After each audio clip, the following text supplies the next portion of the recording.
the previous video, I introduced parabola functions.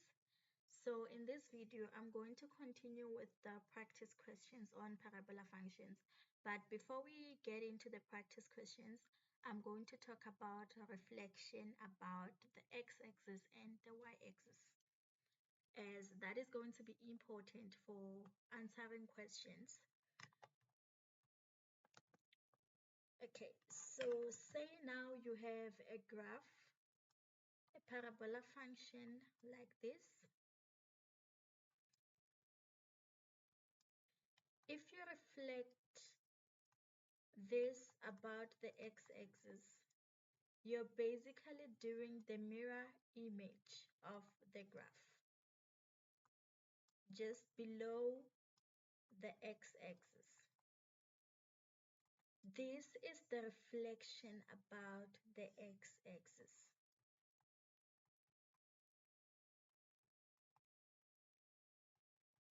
So in other words, if this was y, if our function for this graph, for example, if the function of this graph is f, then the function of this will be minus f, because the only thing that changed from reflecting this is the y values. They became negative, but the x values are still the same. So that is why we change our f to negative f.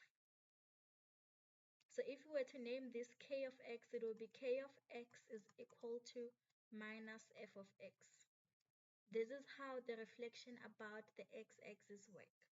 And then another type is the reflection about the y-axis. So with the reflection about the y-axis, now this is the reflection if we have our function like this. So the reflection about the y-axis is just going to be this. Yeah. This will be the reflection about the y-axis.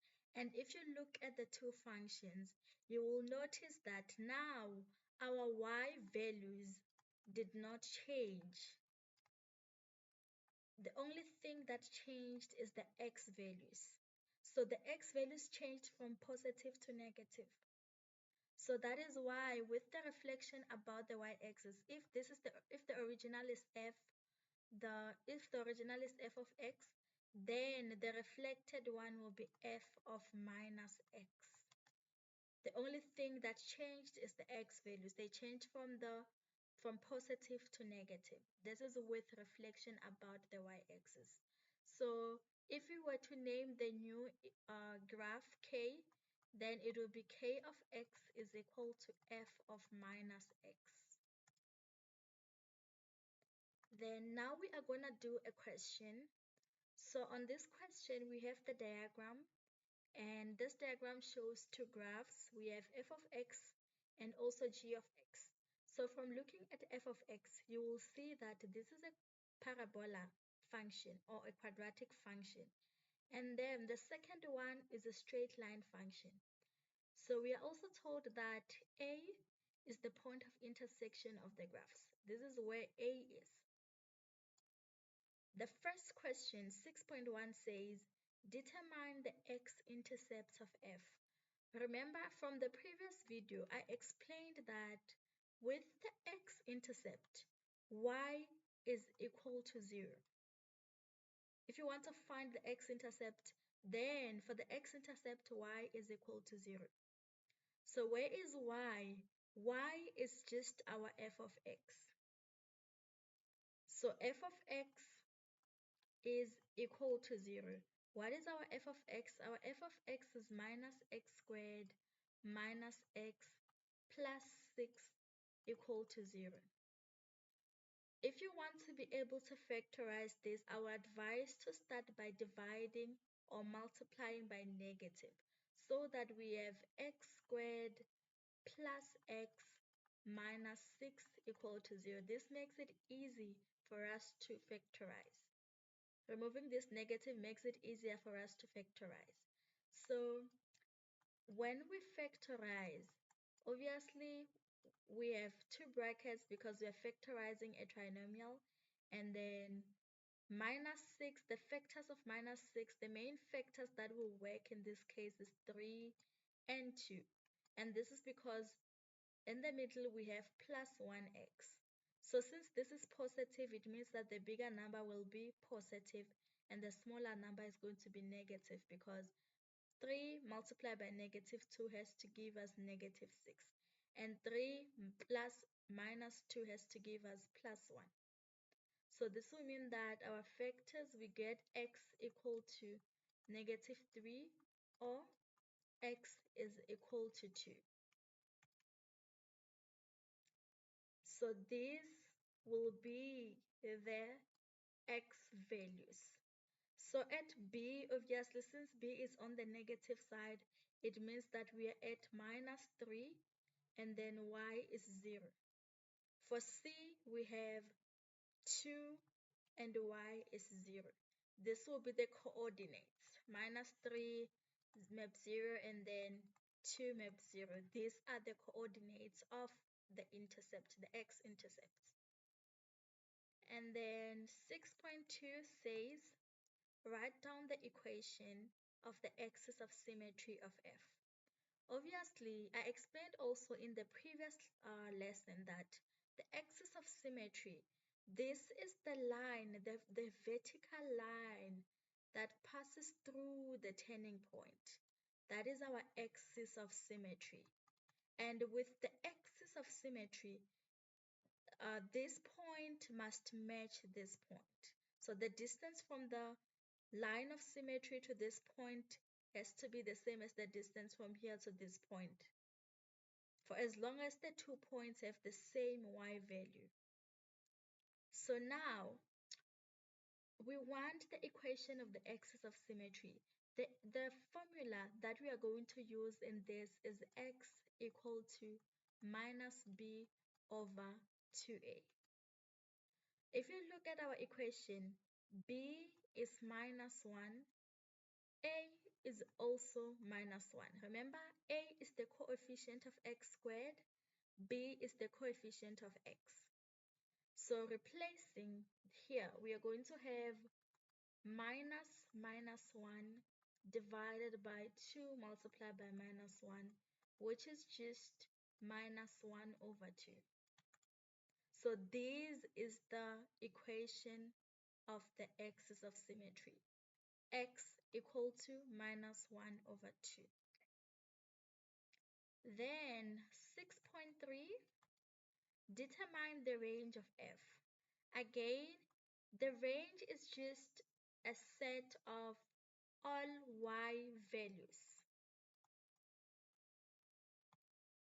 So if you look at our graph, you'll note that our graph starts from down there and then it goes all the way to the turning point. This is if we are only looking at the y values.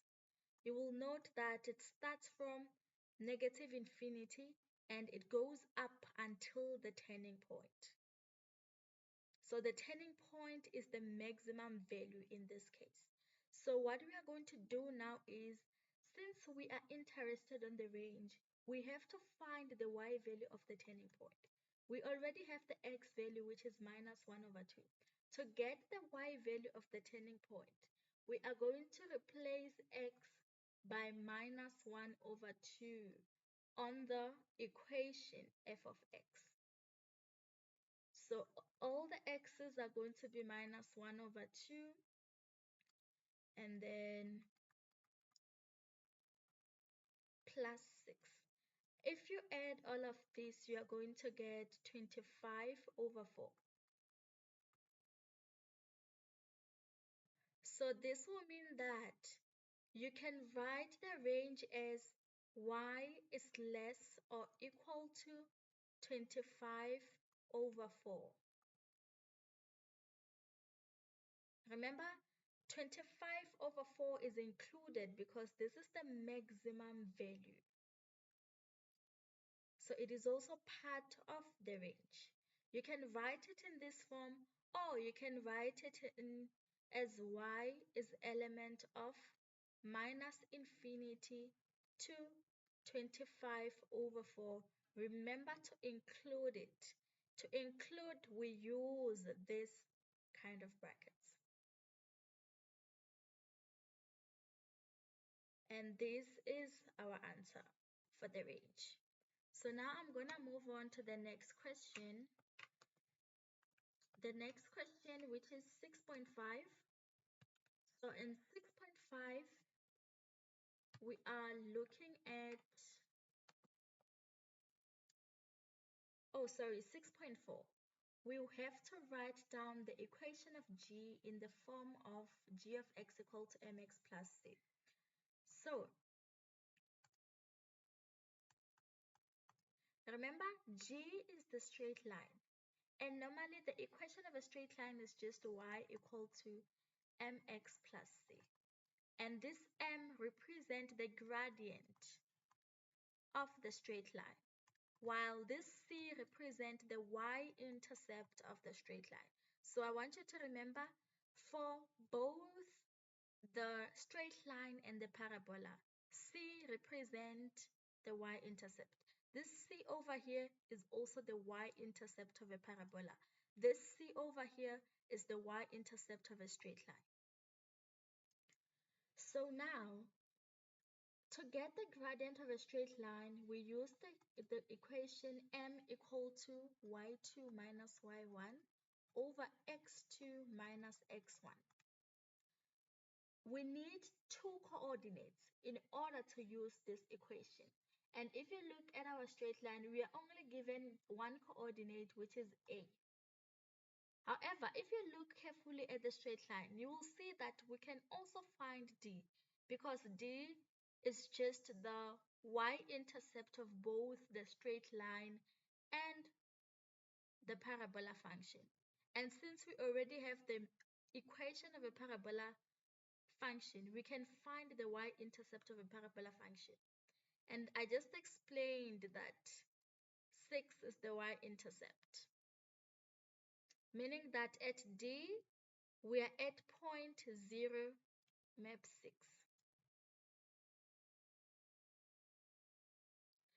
Another way to do this, you could have just said, remember, to get the y-intercept, we are interested on x equal to 0. Then, where we have f, at x, we are going to put 0, and then plus 6, and this will still give us a 6. So this will mean that we have our coordinate of D, which is just 0, 6. This is also another way to work out the y-intercept.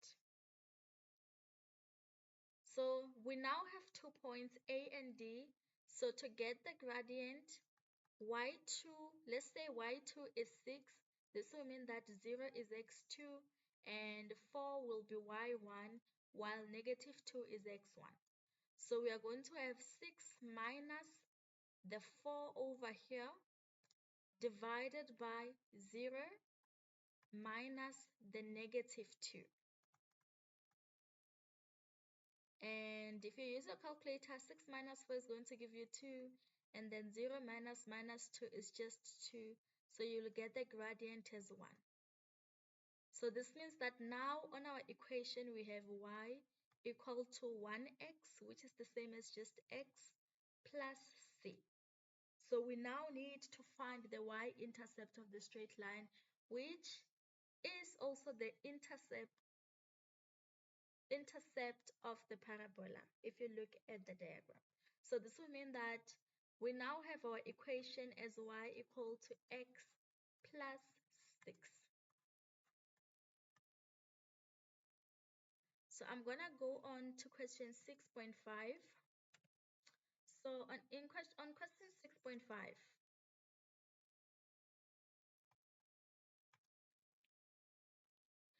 write down the average gradient between points A and D.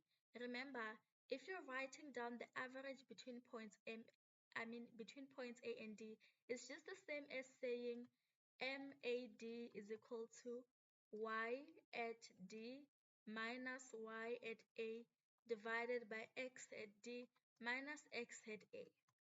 And we have already found this. to be 1 in the previous question. So there is no need for you to do workings again. You can just say the gradient is 1. So if 2 points are on a straight line, the gradient between those 2 points is just the gradient of the whole straight line.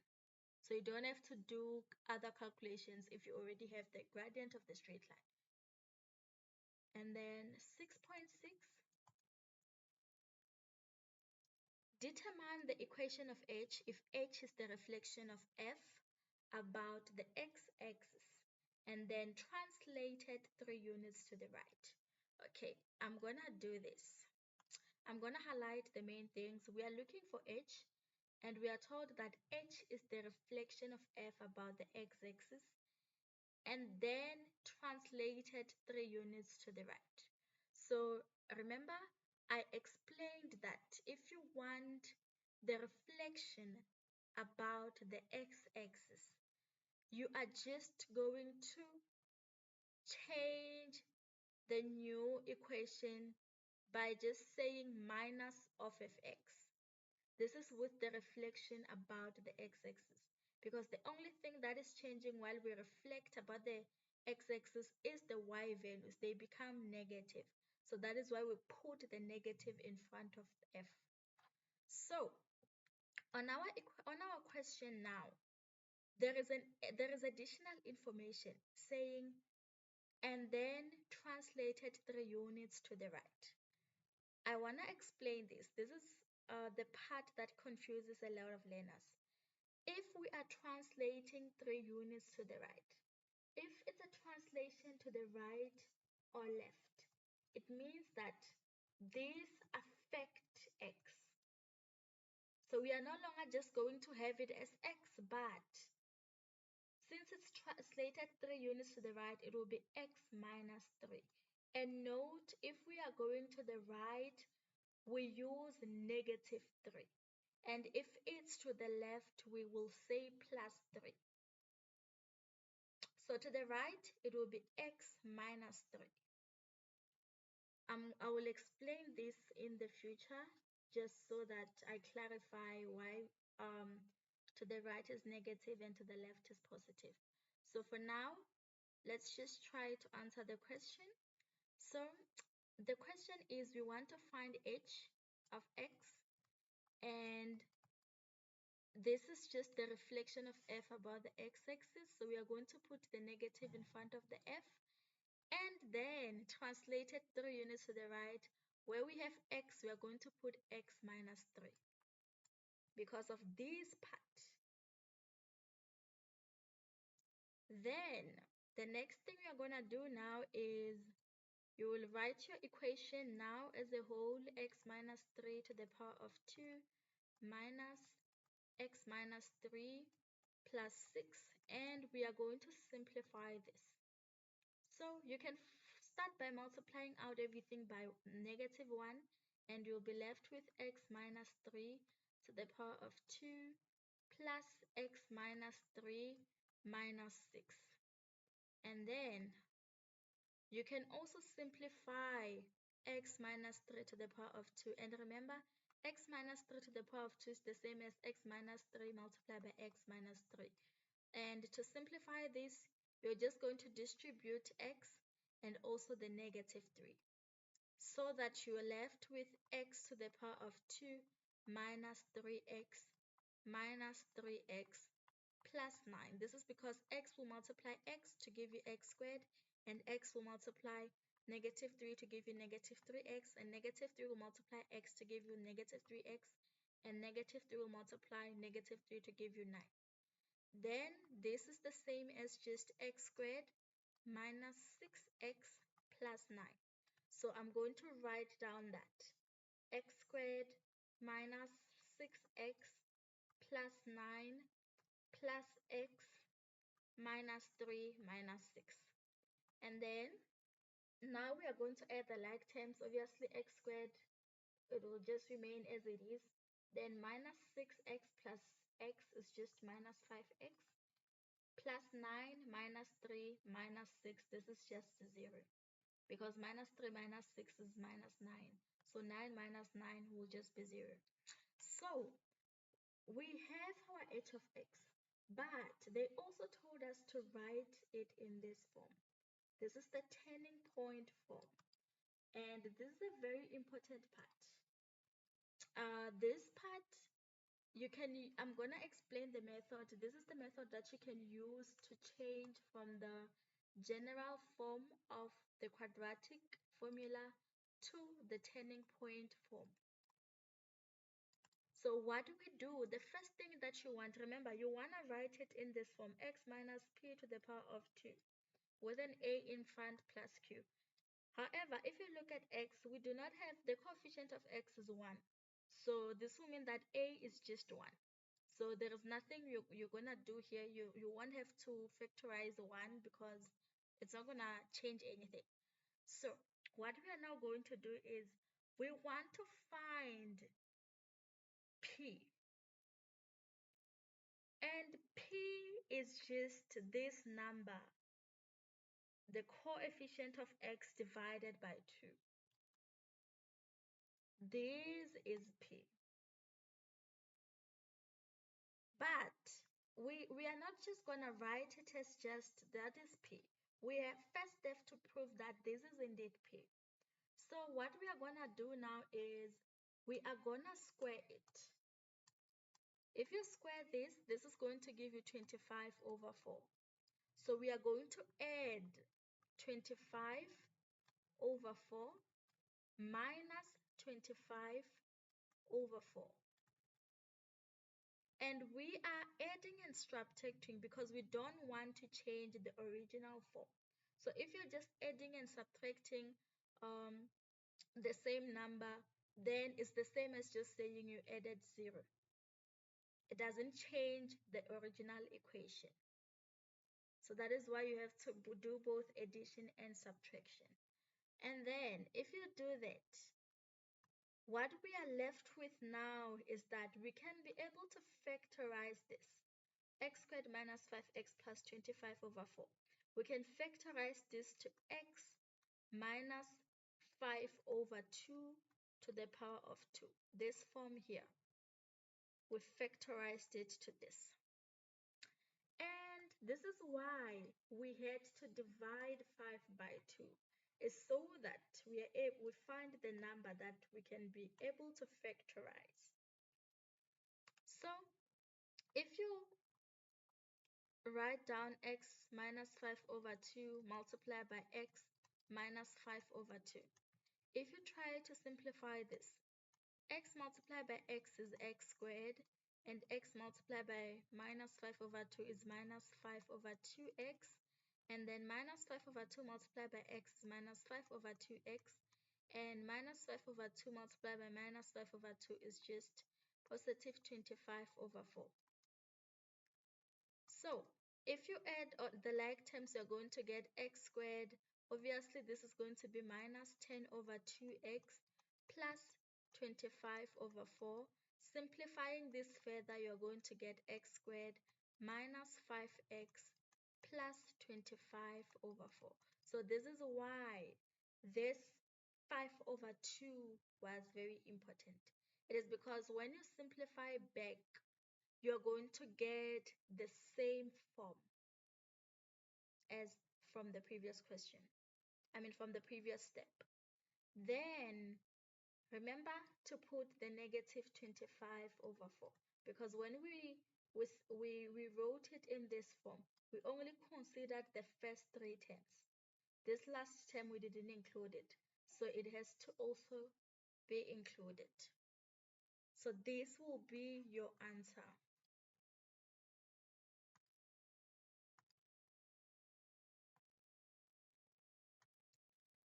So now I'm going to move on to question 6.7. So on question 6.7, the question is write down the values of x for whichever of x is greater than 0. Okay, so in this case, I want you to look at this part. F of x is greater than 0. This is the same as saying the y values are greater than 0. Which y values? The y values of f. Where do we have that? Do we have it going upwards? So every part that is above the x-axis, every part above the x-axis, let me represent that on the graph itself. This part, starting from B going upward, this yellow part, the part that I shaded with yellow, this is the part that we are interested on. We want the x values of these y values. So, if we obviously, the x values will start from B to C. We already have the coordinates of B. The coordinate of B is -3 and 0, and the coordinate of C is 2, map 0. So this will mean that our x values that we are interested on are between -3 and 2. So this is the answer. You can write it in this form, or you can also say x is element of -3 and 2. Remember, -3 and 2 is not included. And this is because on the question, they said for for which f of x is greater than 0. So there is no equal to here. If there was an equal to, we would write it as -3 less or equal to x less or equal to 2. But since it's just greater than 0, we're only looking at the numbers between -3 and 2 without including -3 and 2. And then the next question, 6.8. If f of p is equal to f of r, which is equal to 4, calculate the value of p minus r if r is less than 0. There is, on this question, I want to show you f of p is equal to f of r, which is equal to 4. This is the same as saying we have f with the value x equal to 4. But now, instead of just x, we have one as p and the other as r. And we want to find p minus r if r is less than 0. So p and r, is the same as our x values. P and r are just our x values.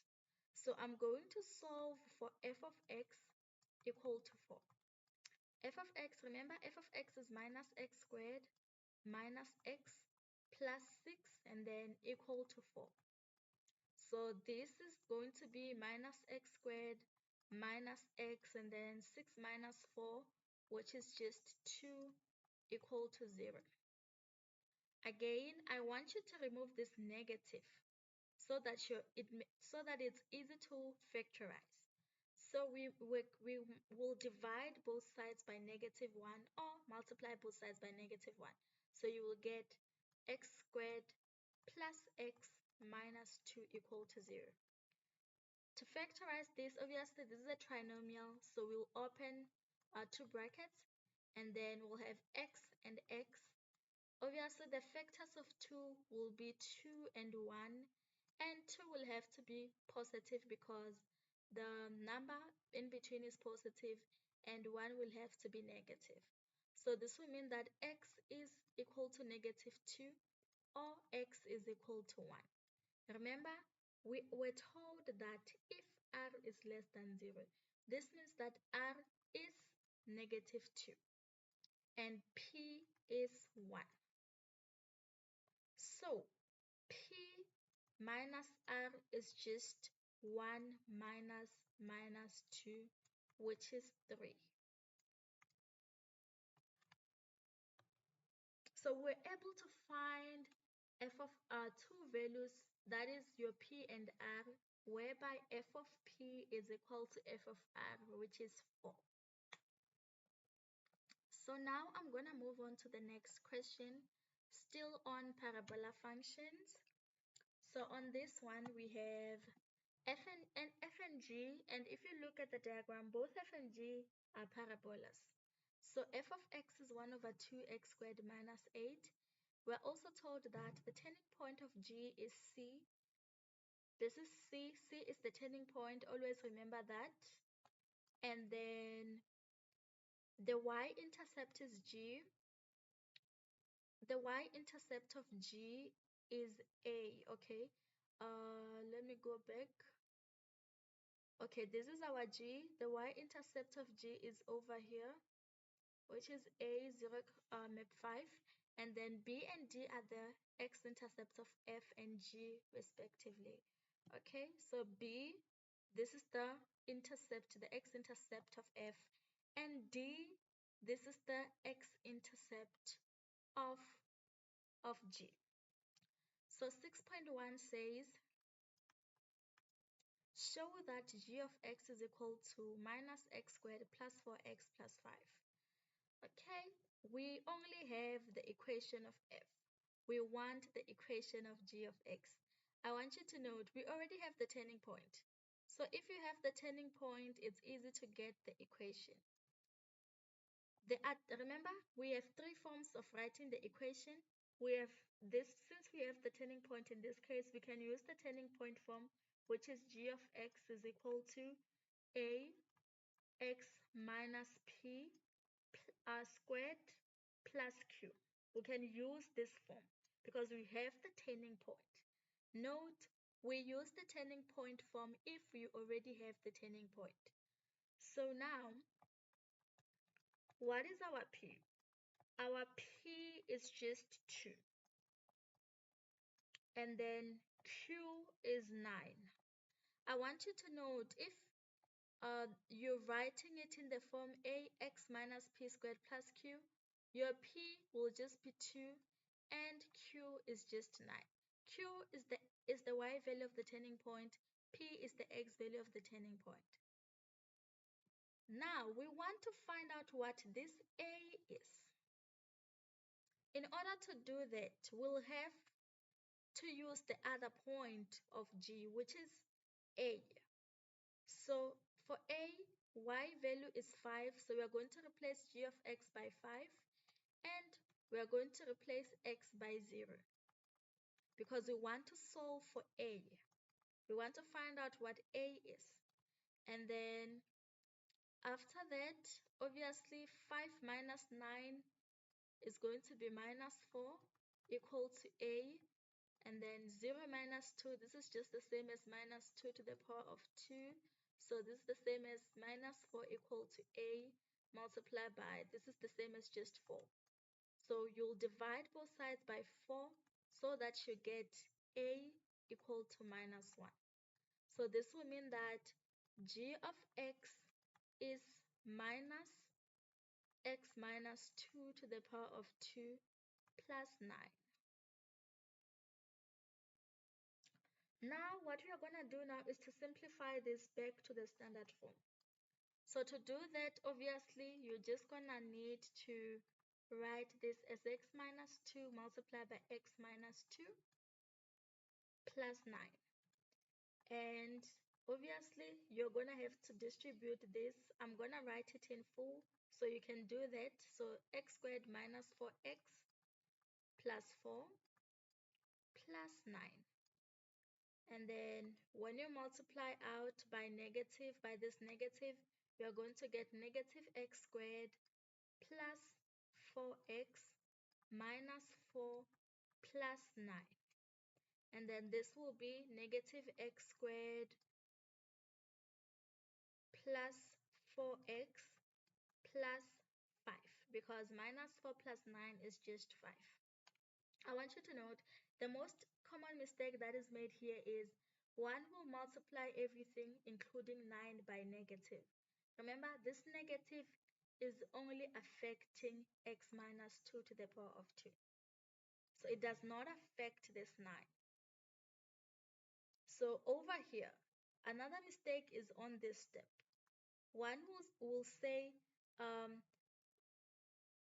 we'll forget to multiply everything by x, everything that is in the bracket by x.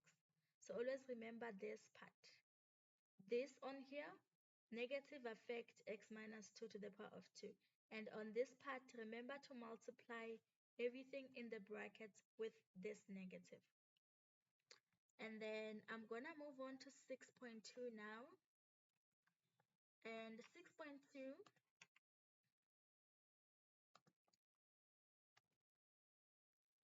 the question is calculate the average gradient of G between A and C. So remember, the average gradient between A and C is just M, the gradient between AC, which is y at C minus y at A divided by x at C minus x at A. And then y at C, that is 9, and y at A is 5, x at C is 2, and x at A is 0. So 9 minus 5 is just 4, 2 minus 0 is 2, so 4 divided by 2 is 2. So this is the average gradient between A and C. And then let's move on to 6.3. Calculate the length of BD. Where is BD? I'm gonna change to shading. This is BD. And if you note, BD is just a straight line, is a horizontal line. So this will mean that this actually makes it easier for us. So what we are gonna do now is you'll have to find the coordinate of B and also the coordinates of D. And remember, we were taught that B and D are the x-intercepts of F and G. So B is the coordinate of F, while D is the coordinate of G. To get the x-intercept,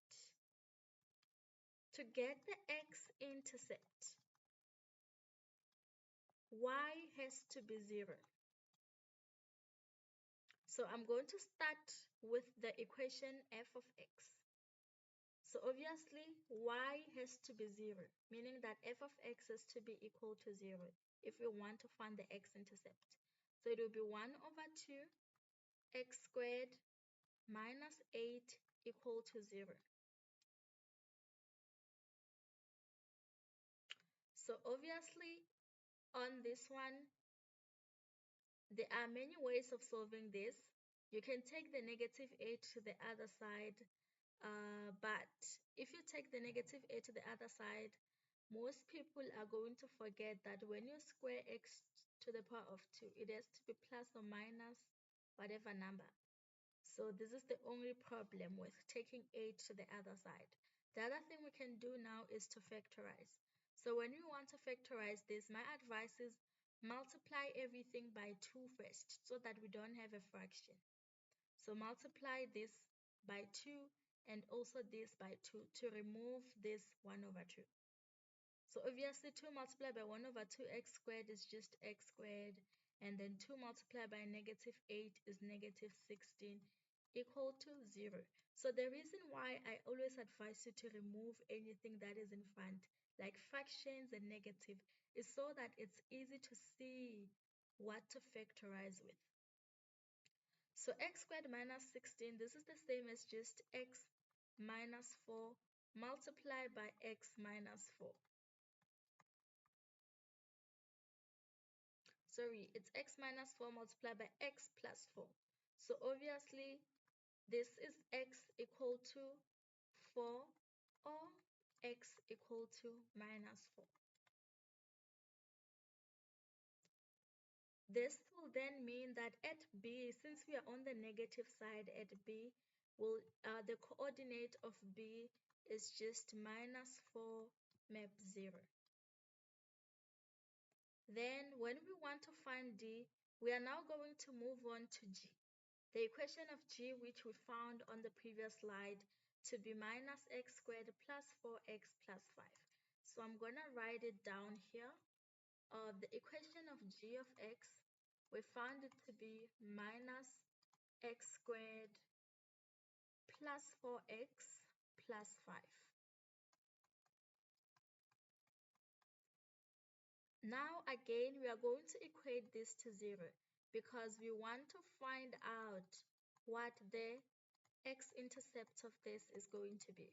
So again, I'm going to advise you to remove this negative so that it's easy to know what to factorize, how to factorize.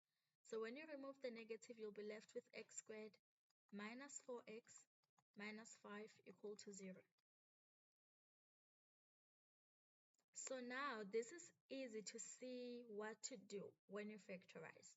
Obviously, if you're factorizing, you'll have to open two brackets and you'll have x and x. The factors of 5 that will work in this case is just 5 and 1. And 5 will have to be negative because we have a negative 4 here. 1 will have to be positive. So this will mean that we have x equal to 5 or x equal to negative 1. And since we are interested on D, this will mean that the coordinate of D is just 5 and 0. So what this means is that the distance from here to D is 5 and the distance from 0 to B is 4 because at B we are at negative 4. So the distance from 0 to B is 4. So this will mean that BD is just 4 plus 5, which is 9. Another thing you could have also done is just to say we are going to subtract x of D, which is 5, and we are going to say 5 minus the x of B, which is minus 4, and this will also give you 9. This is another thing that we will do. However, if you don't want to use this form, which is I think is very long, you can just use the distance formula. So you can use the distance formula. So the distance between B and D is just the square root of x, I'm going to say xd minus xb squared plus yd minus yb squared. However, in order to do this again, you also need the coordinates of B and D. So this is also another way you can do it if you don't understand the other way. You can also just use the distance formula. But I think this way is actually simpler. Then 6.4, let's move on to 6.4. 6.4, use the graph to solve x if f of x is greater or equal to 0. Again, f of x is greater or equal to 0 just means that y is greater than 0. So y is greater than 0. Let's go to our f. This is f. Where y is greater than 0, it's where it is above the x-axis. Let's find out where is it above the x-axis.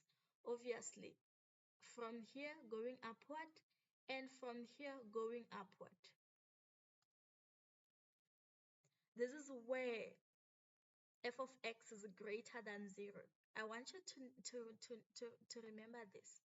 If they're saying f of x is greater or equal to 0, they mean where the graph is above the x-axis. This is what it means. So now, I just indicated using the yellow shading where it is above the x-axis. So we have to find the x values. So starting from this, going upward. So with the x values, obviously they go this way. So all the values from this going this way. And all the x values from this going that way. So what is at B? At B, we are at minus 4. And this part, we are at 4. So all the values from negative infinity going to negative 4. And all the values from 4 going to positive infinity. So how you can write this, you can just say x is less or equal to negative 4. Remember, we are writing a less or equal to because there is equal to on the question.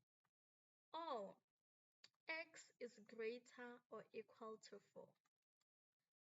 This part over here is this part. And this part here is this part. You can also write it as negative infinity to -4, we include, or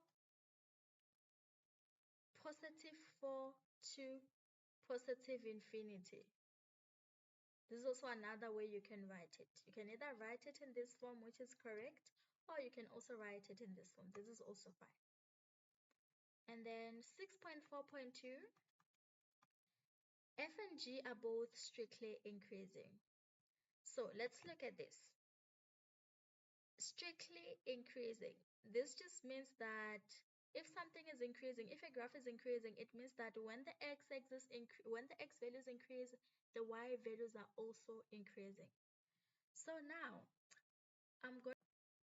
what we are going to do now is to find the case where both of them are strictly increasing. That is where y is increasing and where also x is increasing. So I'm just going to remove this and then make a drawing of where this graph is increasing.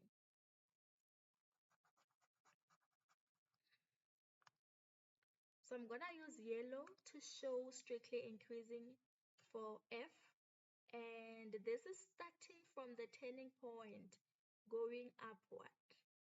You will see that the x values are increasing and also the y values are increasing. So on the other graph, I'm going to change the color to green. So for G, this is the part where it is strictly increasing until the turning point. It is strictly increasing. X values are increasing and y is also increasing. So now we have to find the part where is common.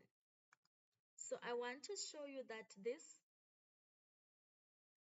f started increasing at this point, which is at 0, obviously, at x equal to 0, and then it's going upward.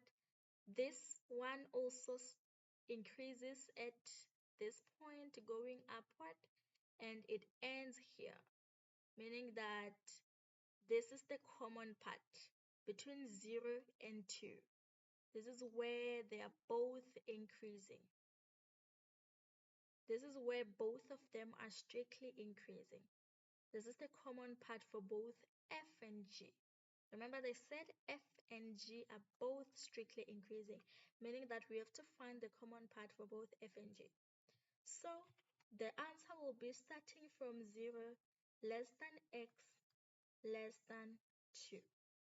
Because x over here is 0 and x here is just 2. Because the x value of the turning point of G is 2. And note, we don't really include 0 and 2 because if something is strictly increasing, we see it between a range of values, not necessarily at one point.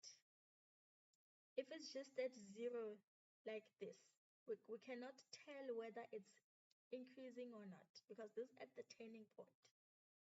Also the same as at 2. This is at the turning point. So that is why we just write it as 0 less than x less than 2. So I'm going to move on to the next question.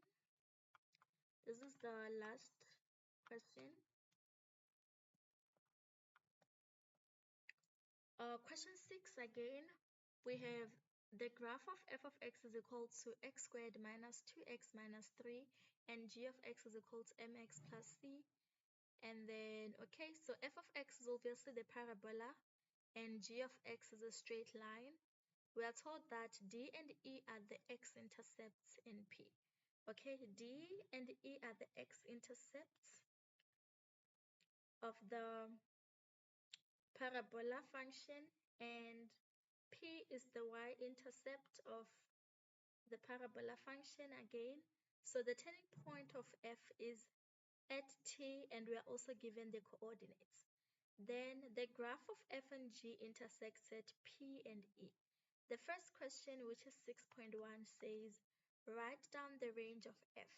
The range, this is all possible y values. Remember, y values in this case will start from the minimum point going upward. And since it's the range, we are interested on the y values. So it will be y greater or equal to, what is the y value of the turning point? -4. So this is the range of f. You can write it in this form, or you can also just say y is an element of -4 going to infinity. And then 6.2 is calculate the coordinates of D and E. D and E are the x-intercepts. To get the x-intercepts, y has to be equal to 0. So what we are going to do now is to write f of x equal to 0, and then x squared minus 2x minus 3 equal to 0. Then we will factorize. Obviously, when you factorize, this will be x and then x. So we look at the factors of 3.